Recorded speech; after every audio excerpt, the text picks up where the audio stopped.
gentlemen, boys and girls, children of all ages, we got a special surprise for you from UpNext Fighting. We got an elite fighter, young buck. His name, I got to read it off here because I don't want to mess these guys' names ever. And I love this man's name, Arshag Dadourian. Let's go. Here we go, son. Y'all can follow his Instagram as Arshag Dadourian. Am I saying it correct? Yes, sir. Yes, sir. Nailed it. Awesome, my man. What city you living at right now? I'm living in Westwood, California, because I'm living down on campus at UCLA.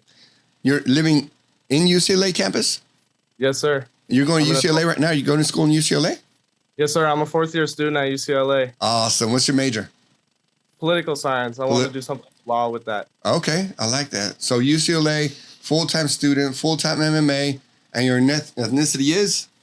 Armenian. Hey, strong people. Beautiful people. I love it. Your food is delicious. Your community is awesome. Your family love is there. Your traditions are fantastic. Staying united. I like what you guys are doing in LA. Always have. I think I always will. You can never go wrong with a Lech Meshun. I don't know what he's saying, but is that good? Lech Meshun? Right. Awesome, brother. My mom makes it all the time. Hey. You know, sometimes we talk to so many fighters, right? We interview so many fighters. And then sometimes I see people's faces and their smiles. I'm like, how can this guy be a fighter?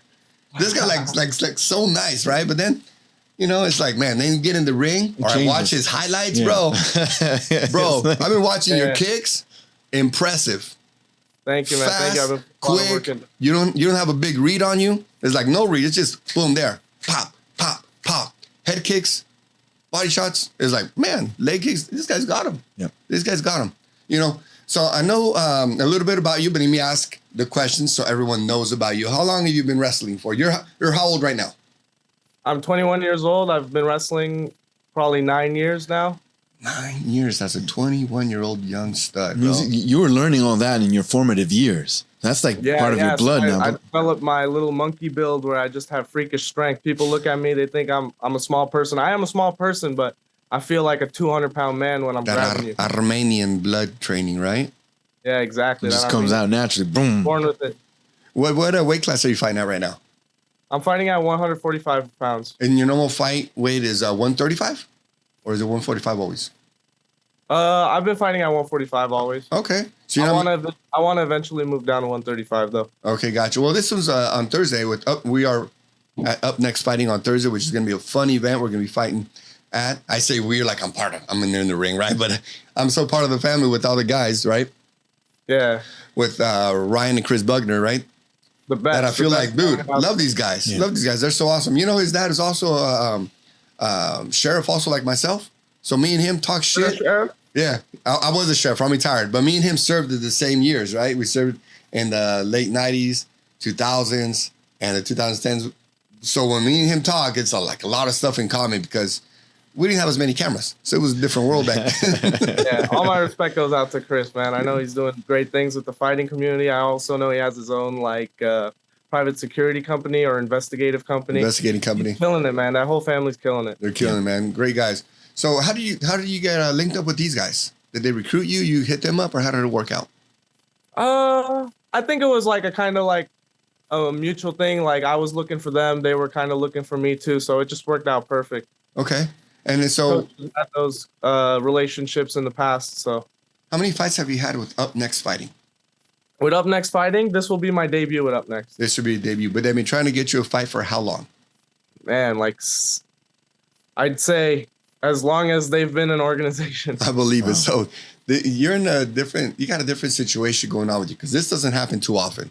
How many fighters have pulled out of fighting you since they called you or since you started fighting?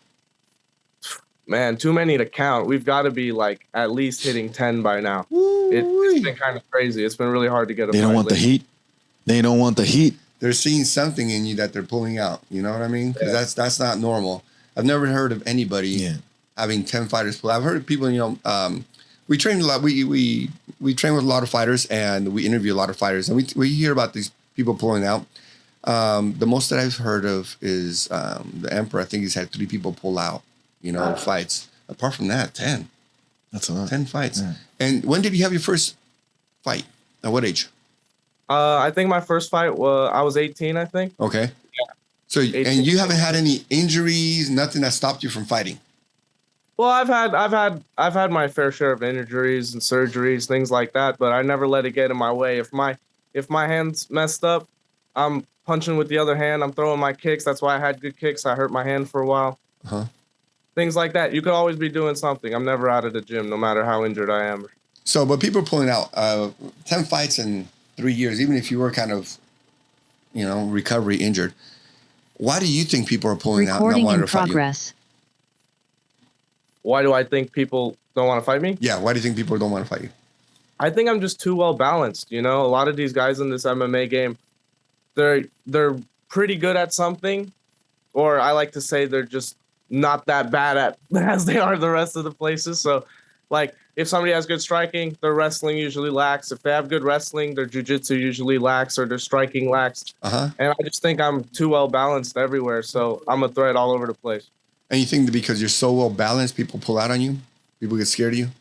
I think so. I would be. Because if you're like, I'm a wrestler, but how am I going to take this guy down? He's also a wrestler. And then you find out I can strike like these great strikers too. It's scary. So you've been training wrestling for 9 years. What are your other arts that you enjoy training, and where is your biggest strength? So what's your favorite art to train, and what's your biggest strength? When you're looking back. Go ahead. My favorite art to train has got to probably be boxing or kickboxing. Okay. I mean, I wrestled for a long time. I love wrestling. I love the sport. It's hard, man. So it's like those are my least favorite training sessions. Jiu-jitsu's fun. I have my fun grappling. Yeah. But I really love my striking. Okay. And what's your record right now? 2-1. 2-1. Now, how do you... this has probably been a while since you lost, but how does it feel? I like to talk about the losses more because I'm a learning type of man, right? I like to learn, right? We've all lost, right, in fights. What is your biggest lesson from that one loss that you took years ago?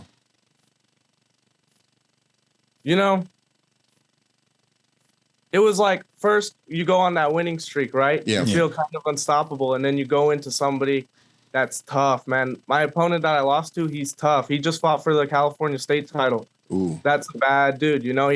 He's a lot older than me. He was really strong, great opponent. I was so glad I got to share the cage with him because I learned a lot. And he showed me some holes in my game that I happily went back to the drawing board, went back to training, fixed all of them. He was kicking my leg a lot, and now I don't get kicked in the leg anymore as much. Yeah. So, and then it was also, he gave me a lot of mental gifts too from that fight. Really got to understand myself better, how I am under pressure when things aren't going as well for me. I know I can't be killed. You can't be killed. So you understand that he gave you a lot of lessons, mental games, right? Talk to me more about that, because to me, we all train. Everyone's strong. Everyone's fast. Everyone has a good right hand. Everyone's got good kicks. But the mental, I think, is the gaps where you win or where you lose, right? So from that loss right there, what did you learn about that, about yourself? Well, I learned I really have to go in the cage with more of a purpose, I have to go in there with worse intentions. Like I went in there my last fight just kind of treating it like a match, Okay. I didn't really have too much on my mind. My mind was pretty empty. I just kind of treated it like a match, didn't take it too seriously. I was my body language was off. I felt like sluggish, So I really understood I have to really get myself more mentally prepared for those moments and really just try to put my hands on them, And what do you do to get mentally stronger, mentally ready for those matches? What have you done? We do a lot more simulations, high stress simulations in the gym, Every time I'm working, we're exactly replicating the fight, the time of the fight, the pressure of the fight, my pace during the fight.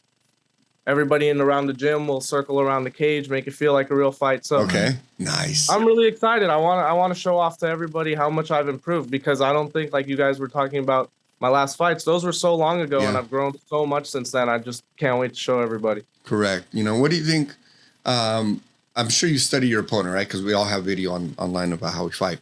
What is your opponent's biggest strengths from what you're seeing when you're scouting him? Well, you guys aren't going to believe this, but this morning I got a call from my coach saying my opponent actually pulled out again. Shut the fuck up. And so they got me a replacement. Okay. fingers crossed this works out and he actually shows up on fight night. But completely different style, different stance. But I'm ready for everything. If you want to call yourself a fighter, you got to be able to fight anyone. Well, a lot of people make that as an excuse. Right? So who's your opponent? Huh? Who's your opponent? My new opponent's name is Satish. Satish. He fights out of the MMA. Perfect. A lot of people want to make one of my teammates. So this is a little revenge match. Oh, he's one of your teammates? He beat one of my teammates. Beat one of your teammates. Got it. Okay. So I get to get that get back. Yeah, you're coming in with a chip on your shoulder on this one. Yeah. Perfect. Making him even more dangerous. It's a dojo fight. It's gonna feel good, brother. It's gonna feel good. One of those things that you said, right? And it seems like you don't give a fuck what I'm about to say. A new fighter that comes in and says, "Oh," a lot of people have this excuse. "Oh, I didn't train for his style." Well, motherfucker, the other guy didn't train for his style either. Yeah. He's coming in new for the fight also, so it's an even fight because none of you knew, none of you knew the style of fighter that you're coming into. I mean, I would think you're at this level. Everyone's training, right? But you're obviously training a little more because you're battle ready to fight in like what 6-7 days. I'm fighting in 6 days. We're ready. I'm amped up. Yeah, everybody sees it in my eyes. Everybody knows the energy's different. I'm there this time. I'm 100% there. Exactly, bro. How's your weight cut doing? Are you at 145 or you still working? I'm not at weight yet, but I'm pretty close and I'm really confident. It's same day weigh-in, so that's a little bit of I wouldn't say a disadvantage because I'm close to weight, but I'm doing well. No, I imagine you're a wrestler, so this is gonna be like a walk in the park for you. Cutting weight's a breeze now. I've been doing that since my whole teenage years. I've been cutting way more weight than I am now, so this is a walk in the park. Beautiful. Here's the thing, right? I know some Armenian folks, and they're bad motherfuckers. We enjoy each other because we're fucking all raw, right? We understand this is life. Advantages, disadvantages. It is what it is. We're men, right? And so every man is faced with different challenges. But here at the same time, weight cuts during the day. Guess what? He's doing the same weight cut also. Or worse. Or worse, because he's coming in at 6 days. Poor guy's coming in. He's weight cutting right now, And so one of the things I can tell from you is there's really no excuses for failing or messing up, right? Your parents, I don't think they raised you to come up with excuses.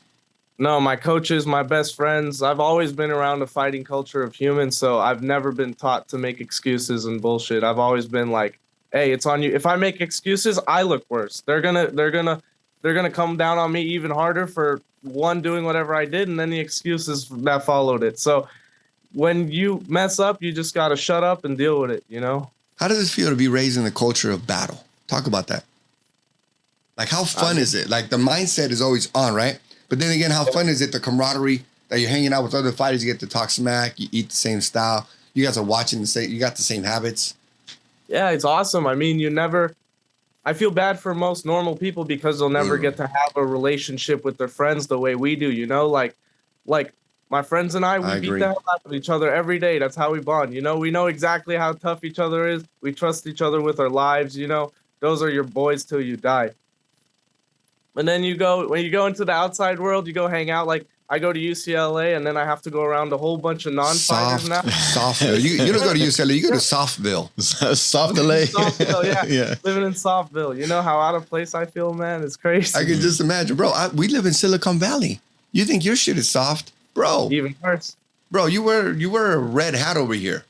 And it's like the sky is falling. Like, you're the Antichrist. And you know my red hat? I wear it just to fuck with people, right? On my red hat, it says, I want everyone to do good. But it looks red, right? So everyone's like, And once they give me that crazy look, I'm like, have you read my hat? I want everyone to do good in life. Or some shit that says something like that. But I fuck with people just on purpose, just to see what's wrong with these people's feelings, right? I'm like, man. And they can't take it. They can't take it, bro. These motherfuckers need to get punched in the face. Here's the thing. Yeah. Some people don't experience this, right? But let's go straight to the fight. Your last fight that you had, right? Talk a little bit about your emotion, the feeling. You've been training for so long, and finally you're in the ring, right? And I have two favorite questions. This is one of them. I'll ask you the other one later. You're in the ring. You do the walk. You take those 3 steps up to the ring. Delicious.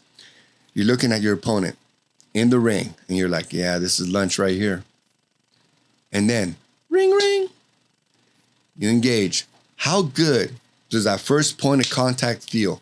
Whether it's a leg kick, a punch, a shoot for a takedown, whatever it is. How good does that first touch of death feel? Oh, it feels amazing. You know, that's when you're like, okay, we're doing this. Yeah. We're doing this. We're all the way in this. Okay. Look at the way he smiles, bro. I know. I mean, I just I'm love expecting it so smiles much. inside the cage as well.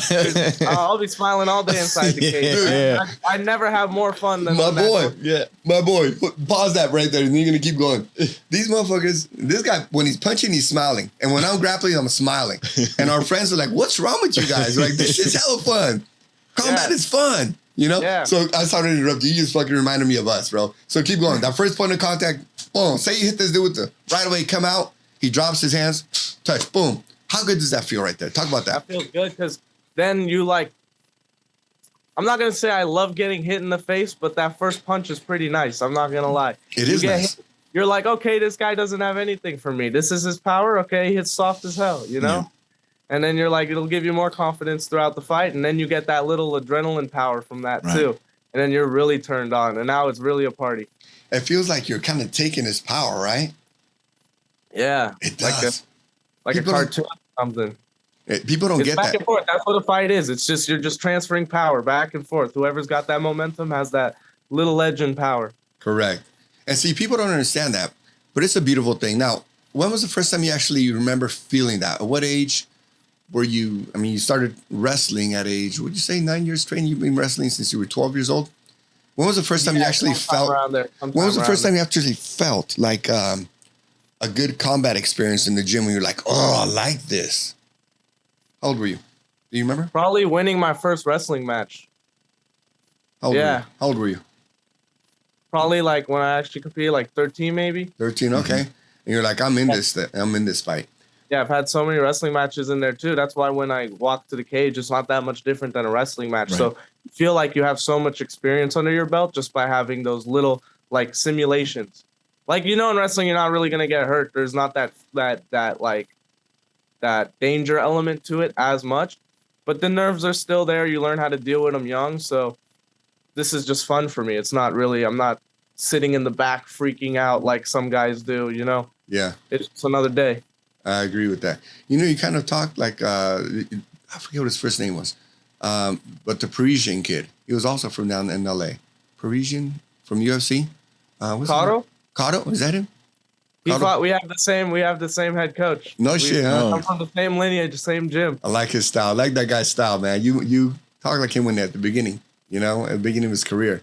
So that's awesome, yeah. obviously, right? That was a good shit. So coming from your bloodline, right? Armenia. A lot of good fighters, just like Mexico, a lot of good fighters, right? How does it feel that you're representing, every time you step in the ring, you're literally representing your whole culture? How does that weight on your shoulders feel? I know it's got to be like making you more proud and happier, right? How does that feel? Yeah, it makes you proud. It makes you, you know, our people, even right now, we're enduring so much hardship, you know. Correct. Shitty wars being fought over nothing. We're just Over trying to nothing. survive. It's, man. It sucks. So knowing that the Armenians back in Armenia are what they're going through, I'm like, what is what I'm doing compared to that? It's nothing. Nothing. It's nothing. I'm just walking into a cage for a couple 3 rounds and then getting out. What's happening to me? Nothing. You know, it's nothing. But to have that flag on your sleeve and the Armenian people behind you every time you step into there, it really makes you feel unstoppable and unbeatable. And you know you'll never give up in there as long as you're breathing. Correct. You know, one of the things I love so much about the martial arts world is, even though especially in the United States and more in California than the rest of the United States, I would say we have so much more diversity here in California, right? But we all come and represent our countries. But we all respect each other so much because we're in the mixed martial arts world, right? And one of the things, you know, you're seeing also, because you're about to get into the bigger and bigger leagues. But how does it feel when you get a young person that has no experience coming into the gym for the first time, and you're like, cool, come in. You're welcome. You're welcome to come in. Let us help you. Let us coach you. Let you be a part of our family. How is that culture in your gym? Oh, it's amazing. So I'm actually. And what gym are you part of? Shout it out so more people can go train with you guys. Come train with us at Hayastan MMA in Northridge. We just opened up. We just branched out from the Hayastan MMA HQ in North Hollywood, where, like you were saying, Carl Parisian fought out of. Yeah. Manny Gambourian. Manny, the successful Manny's bad part boy. of her career. Okay. I come from that lineage. Our gym's great. We raise hard body warriors, man. Hard body warriors. We got kids, because I'm a I help out as a coach here too. Okay. So like that's what I was doing right before this. I was coaching the kids class. And man, we come in here, we see kids who have like bullying problems. They're getting bullied at school. Kids are taking their food. They have to move schools. And then we see how their like confidence is lacking and like maybe why they're easy targets. And we fix those things. We really ingrain in them. Like one of the things I really make a point is when I have kids who are struggling through a workout and they're going, I can't. Man, I get that out of them so quick. How do you do that? What do you say to them? What do you say to them? I say, don't ever say that around me. I can't. If you say I can't, I'm going to make you do so much worse of whatever you're doing right now. It's like push it to the limit. If I tell you to do 20 push-ups and you tell me I can't, you're doing 200 push-ups. And I'm going to really show you can by just standing over you while you do every single last rep of that until you prove to yourself that you could have done that and much more. Wow. So parents, take note of what this man is telling you. Parents, really take note of what this man is telling you. Yeah. He lived this young life. We live this young life, right? Of mixed martial arts world. So parents, we're going to clip this up just for you guys so you guys can share it. Because this is very important for our young people. What you just said is so important. Kids are getting bullied. They don't know what to do. And not like we're trying to have people train these kids to be fighters, right? But to be able to protect themselves is very important, right? So these kids, let's talk about a little bit more about that because that's so important. So these young kids can come into Northridge, train with you and other professionals that have been training their whole lives, right? What do you want to tell these young parents or these parents of these young kids? What do you want to tell them? Man, I like that saying where being harmless isn't virtuous, but being capable of danger, like not capable of danger, but you always have that dog in you in your back pocket where if somebody does something wrong, somebody's threatening you, you know, you're not an easy target. Or you're so much so not an easy target that nobody will even mess with you. That's the real part behind martial arts, you know? It's not even about fighting. It's about making men who stand up for themselves, stand up for their family, stand up for their friends. You know, never back down. You want to start a business? Yeah, like I said, don't you ever say I can't. Do whatever you want to do and just go all in. Well, I agree. Here's a saying that I really enjoy, and I'm sure you've heard it. Joe Rogan talked about this all the time, and he stole it from Jordan Peterson. And a lot of my brilliant quotes, I steal from smart people, right? But so this is one I'm going to share with you. I'm sure you heard it. If not, use it. Would you rather be a warrior in the garden or a gardener in the war? Yep. And it's not like we want to find the street, right? We're all capable fighters. But I know all three of us, and I'm sure your coach will say the same thing. I hope we never fight in the street. But if that shit ever happens, we have the tools to handle it, right? So for a lot of these young kids, and you can also include men, because there's a lot of men here in California, you know, it's a different type of culture that have never been in a dojo. So what would he tell those parents of the kids and those young men or any type of man that's never been in a dojo? What would you recommend first to the parents and then to the adult men? Well, I think you're like sometimes the kids don't want to do it, right? Of course. They have to be pushed into it. But I think the more they're kind of not so forced to do something, but the more they're encouraged to, hey, even if you don't like this, like it's important. You got to do it. Same thing, like it's like going to school, you know? You do it for so long, you build that discipline where like, okay, I hate doing this, but I'm going to. And then you're just getting better from that process too. It's in that case, you're building your discipline on its own too. You're not just building that I can do it. You know, you're also being like, okay, I can also do things I hate to do now. So yeah, everything you learn here follows you. That is an amazing point. Like speaking about stealing quotes, I think it was from I got this from Iron Mike Tyson. It was like I think it was because he his coach Customado would make him sweep the floor, and he said I would do it as though I would tell myself he hated sweeping the floor or whatever, but he would tell himself I love doing this to the point where it just became part of you enjoy doing it. Yeah, absolutely.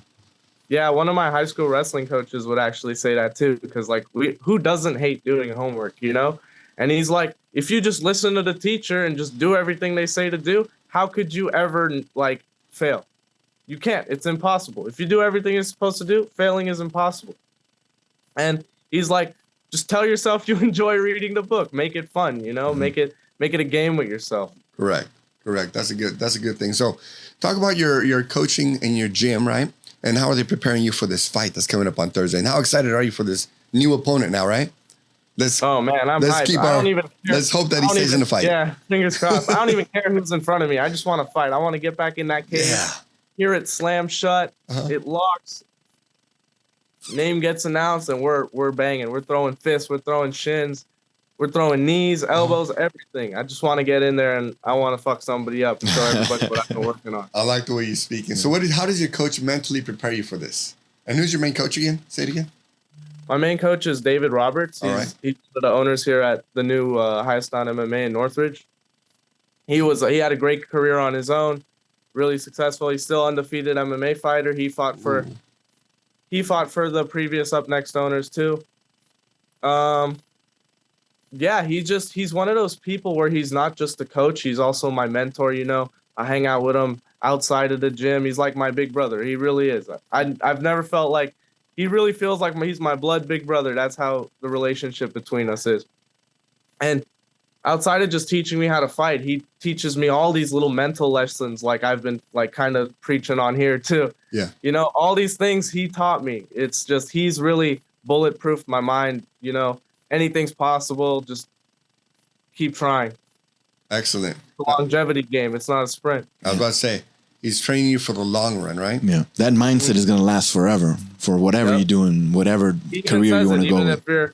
Even if you don't want to continue fighting, everything I teach you is going to carry you into being a millionaire and something else. Correct. No, I fully have that belief. He's training you for life. Martial arts, a lot of people don't understand this. They think they're just training to punch, or kick, to grapple, to choke a motherfucker out. No, martial arts is training your mind for the rest of your life. Yep. You know, we have a huge edge on a lot of men. You know, Dana White says it, right? If you have, what does he say?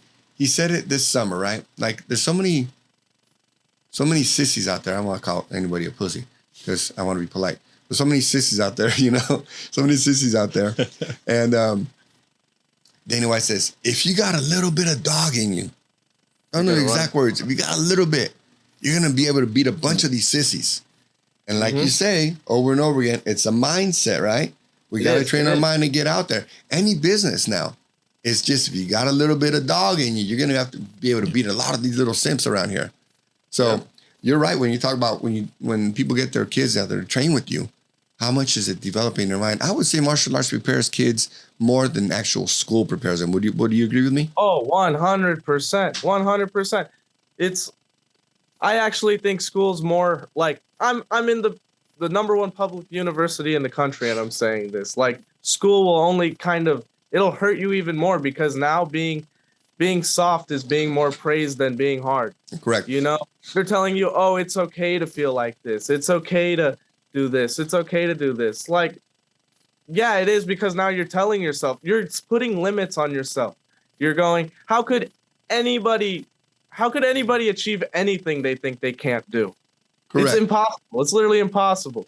So it's like, if you only think you can do things, even if you actually can't, you're still going to try as if you can. And even then there's no failing because at least you tried. Bro, there is literally no failing because you're trying.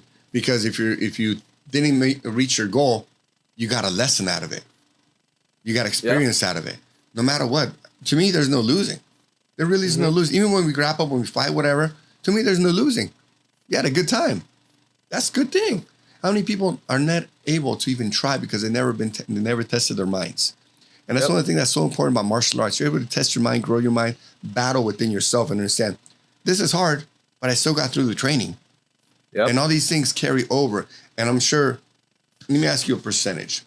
Those kids in UCLA that you're training with, what percentage do you think of those young men have never stepped in a boxing ring, a dojo, some mats, never been in any type of arts? You mean like the kids I go to school with? Yes, yes. What percentage? 90%, 95%, 80%? Have never been in any combat training? Probably like 98%, 97%. Yeah. That's about it. So what happens when you tell them, when they ask you about your life? Before we go, I think it's a rite of passage. Like for every man to get punched in the face at least once in life. Yeah. Like a real hard punch. That's what Elon Musk says, right? Like, he did. You see, he stole my quote. Elon Musk stole my quote. Yeah. I didn't know that. That's a good thing, though. Yeah, that should be law. You got to get punched in the face and become a man. Well, Elon and Zuckerberg better get in the cage then. Do you think that's gonna happen or what? Zuckerberg and Elon? I don't know. I mean, I hope it does. I like to see all these things happen. Dude, I like the clown. I like that clown show. All these fights. Dylan clowning on what's his face, the guy that got his nuts clipped. Dylan there. Yeah, I like that shit. Clowning, talking that's shit. Funny. Dude. That's pure entertainment, bro. It's all entertainment. You see, let me ask you a question about this, right? Because a lot of people, when Conor first came out, I didn't know anybody that liked him, bro. Like I didn't know anybody that liked him. He was so brash and talking mad shit, and I was like, how do you not enjoy this guy? He's giving us entertainment 3 months before the fight, talking shit, clowning his opponents, talking about his money, talking about his suits. About his 3 guys died to build this watch. I'm like, what? Where does this guy come from? I was loving this guy because he's entertainment, right? Just ask those people. Did you watch the fight? Exactly. I'll say yes. Look, I enjoyed Conor. I enjoy any entertainment, right? And that's one of the things that we want to do. That we want to do with our media company is lift up all you young fighters, because you're doing great interview. Just so you know, you're doing fantastic. Okay, Thank you. Is this your first interview, first podcast? First podcast, yeah. Fantastic, man. You're doing great. Amazing. And so that's what we want to do. We want to lift up a lot of you guys because you guys are really the gems that are going to save California. If more men understood that this is how men act, our world, or I would say our state, would go back to manhood. And so if we can do our little piece and lift you guys up and let the world know, hey, these are intelligent men. This man is going to UCLA, but he can put it on you, son. You know? Yeah. Don't you want your son to be like this? Educated and can defend himself and is very respectful and hangs out with good men? What father or mother is going to say no to this, right? Yeah. And this is the possibilities, what happens with martial arts. How much in your life do you think martial arts has changed you or molded you or guided you to being a good man? Oh, it's like, if I could say more than 100%, I would. Because growing up, I had the biggest attitude problems. I had anger issues for sure. I was always moody. I was the biggest piece of shit. I found wrestling. My wrestling coach is with me into shape. My wrestling teammates with me into shape. You're like, hey, you act like that, we're literally gonna beat the shit out of you. I'm gonna tell you something, brother. I think me and you still got that crazy attitude, but because we're martial artists, channeled it. Exactly. Yeah. There you go. That shit's on. That shit will never come back, right? And that's another thing too. Like people who are just naturally like that, like me, we need that outlet. Mm-hmm. Like if you don't have that naturally, we're going to build it in you just enough for it to be the perfect amount. But if you have a little bit too much like I do, we're going to channel that to where you're going to use that to become a great athlete in this realm. And we're going to take all your energy out right here. So when you're out in the normal world, you're just a cool person, you know? Yeah. No problem. Yeah, I agree with that, brother. So tell me, as far as your diet, you guys have delicious food, right? Your culture. How has your diet changed when you're preparing for a fight? Not much, to be honest. I'm not a big eater anyway. I probably only have like 1, maybe 2 meals a day. Oh, okay. So it's like I'm in this weird spot where I train so much. Basically, whatever I eat, my weight's not really changing. I'm not really gaining fat. I've always been really close to weight, so it just starts to take out the little extra snacks and things, and I'm right there. So you're going to school, what, 12? You're taking 12 units a semester, or how many units are you taking? Yeah, 12 units. I'm a full-time. So let me guess. So you're taking 12 units plus homework, plus driving is what, about an hour to get to school? Yeah, like an hour, 20 minutes to get to the gym and traffic. So you got a huge advantage because you're probably putting in a school, driving, sitting in class, finding parking, doing homework. You're probably doing about 30, 35 hours of school, right? Going back and forth. So you got a nice schedule to be able to put in that crazy work in the gym. Yeah, it's tough. But, if you prioritize it and you really care about something, like I said, anything's possible. I'm not going to tell myself I can't go train because I don't have time. I'll make the time. I'll wake up earlier. I'll go to sleep later, Sleep less. Yeah, exactly. I would get out of the gym at 10 p.m., go back. By the time I'm back at school, showered up and everything, it's 11 p.m., and then I just walk to the library and do my homework until 4 a.m, 3 a.m, whatever it takes, because I'm not going to sacrifice anything. Yeah. No, I'm with you. You're doing the right thing. Here's the thing. Life is always about sacrifices, right? And people think that I want it all. Well, I don't know if you can even have it all, but you can work on getting it all. We're work in progress, right? And so one of the things that martial arts teaches us is we got to have sacrifice also in life. You know, not everything's going to be perfect. We're not going to have all the time. Everything's not always going to go our way. Injuries happen. Shit just happens, right? But because of the mindset that we build, we're able to get through it and then just keep going. We work with what we have, you know? Yeah. That's a big thing. So how do you talk to yourself when stuff is not going the right way? What do you say to yourself? You know, I've really developed this mindset where if it's out of my control, like, who am I to complain about it? If I can't directly do something to fix the situation I'm in, how could I get mad over it? That's just wasted energy, you know? If these things are happening, it's God's plan, you know, he'll make up for it later some way or another. Or, you know, if you just believe everything's going to be okay, then it will be. I agree with you. Know, I can't be wasting energy, precious energy and time sitting here getting mad, worrying about something I can't even control, because it's just stupid. Well, all we can do is maximum effort on our part, right? All we can do is maximum effort, and then the chips are going to fall the way they're going to fall, you know, exactly. in the fight. You go in, you're prepared, you train as hard as you can, you give your best effort, you play your game plan the way it's supposed to be played. And, you know, sometimes some fighters be like, okay, I lost. I did everything I could, but I lost, or I won. No matter what, as long as you put out the best effort and execute the best that you can, the outcome's going to be what it's going to be, right? Yep. So right now you're 2-1, right? Mm-hmm. Have you studied your opponent yet? The one you're going to face, the new one you're facing on Thursday? Have you studied him at all? Watched him any fights? Yeah. I've watched him when he fought my teammate. I've watched him in the past. You know, I've seen a few of his fights. I know exactly how to deal with him. Gotcha. What's his biggest strength? Your opponent's biggest strength that you see? Probably his physical strength. To be, like, he's a sambo guy, you know, but I come from a better lineage of judo and sambo and wrestling, so I don't think he's gonna be able to get me down, and if he does, I don't think he's gonna be able to do much.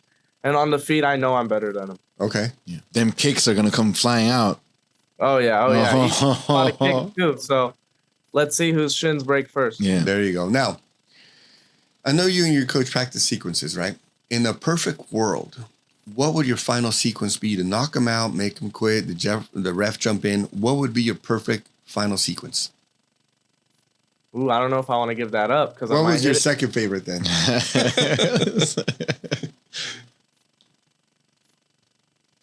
Man, it would have to be either an uppercut or a head kick. You called it or here. Both.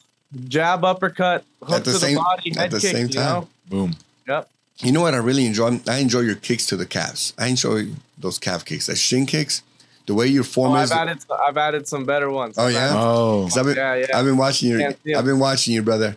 Your form is clean, bro. Fantastic. And so, personally, me, I would like to see the fight ended with one of those kicks. Oh, it will be. It will be. I like one of those. It's just such a different weapon. You know, the last few years that's come about, and I know Benson Henderson started it when he was still in the UFC about 7 years ago, right? He started using it, and I noticed it right away. I was like, "Ooh, that's a different type of kick, right? That's different." But it's been a lot more popular in the past 2 or 3 years, right? And that to me is probably my most. I don't want to say it's my favorite, but it's the newest way that I enjoy fights being finished. Like, how can a man shin versus shin? Because we're in a sport of bone versus bones. Are your bones going to give out, or my bones going to give out first? Yep. Let's fucking find out. And he smiles. More smiles. Just June. But that's the true thing, right? So if it was up to me, I really enjoy fights being finished with the shins. Yeah. Right? Hitting that nerve, not being able to move. That's just such a unique technique. But I really enjoy the uppercut also. I really enjoy the uppercut, bro. You know? Yep. So have you ended any fights with the uppercuts? No, not yet. Not yet. We're gonna see it next week. This Thursday. Next week. This Thursday might be the day. Who knows? I'll hit both. Hey. Both, brother. I like that shit. Well, brother, shout out your Instagram and your gym, and then we're gonna see anyone else that you want to shout out, and then we'll see you on Thursday. Shout out my coach David Roberts. You know, shout out the great Sensei Gokor Chivichan. Your gym. He's leader of us all. Team Hayastan MMA on Instagram, and my Instagram is Arshag Dadourian. And what's your gym's phone number? Ooh, I don't. We'll post it. Don't worry about it. All right. Hate to put you on the spot. I'm gonna make sure we eat some lechmishun, some Armenian food while we're out there. Let's do it. I'm down. Victory Get meal. barbecue going. Victory meal, brother. Great job, brother. We appreciate you. Best of luck Thanks to you. for having me, man. Thank you. You know how I want the fight to end? You do your Tell me. thing. Shin or an uppercut? Go with the shins. I want that shit to end right there. These babies are hard. They're like blades right now. They're just ready. They're Beautiful. waiting. Beautiful. I'm happy for you. Well done. Well done, young man. Thank you. All right, man. I'll see you Thursday. Likewise. Bye.